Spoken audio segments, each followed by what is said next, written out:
বিগত ফ্যাসিস্ট সরকার, শেখ হাসিনার সরকার, আওয়ামী লীগের সরকার প্রায় ১৭টি বছর অনেককেই বাড়িঘর ছাড়া করেছে এবং গুম খুন করেছে, দেশের টাকা লুটপাট করেছে। পাশাপাশি এদেশ থেকে ছাত্র জনতার আন্দোলনে পালিয়ে গেছে। এই শেখ হাসিনার বিচার আপনি চান কেন? এবং দেশের মাটিতে বিচার চান না আন্তর্জাতিক আদালতে চান? এই প্রসঙ্গে যদি একটু বলতেন। এখন সে সে তো অপরাধ করে গেছে। এখন এই দেশে তো সবারই বিচার হয়েছে, এরশাদ রয়েছে, খালেদা রয়েছে, সবাই রয়েছে। এখন সেই হিসেবে তারও বিচার সম্মুখীন হওয়া উচিত আমি মনে করি।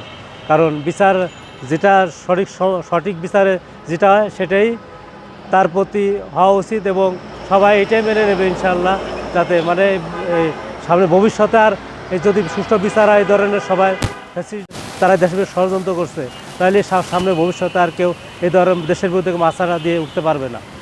আপনি কি মনে করেন যে একজন রাষ্ট্রপ্রধান হয়ে কীভাবে দেশের জনগণের নিরাপত্তা না দিয়ে তার বাহিনীকে এদেশের সন্ত্রাসী বাহিনী দিয়ে, পুলিশ বাহিনী দিয়ে, র্যাব বাহিনী দিয়ে, প্রশাসন দিয়ে পাখির মতো গুলি করে মানুষ হত্যা করে?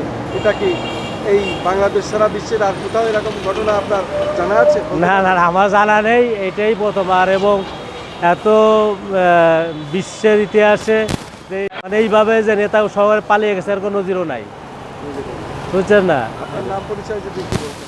মোহাম্মদ শরীফ খোকন, বাড়ি হচ্ছে ফরিদপুর, আর থানা বোয়ালমারি, যেন জেলা হয়তো থানা বোয়ালমারি।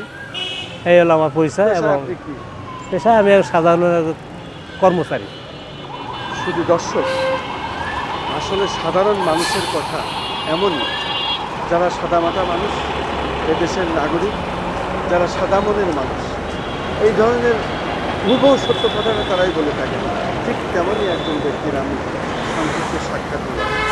আমি খন্দকার মাসুদুজ্জামান, রাজধানী ঢাকা।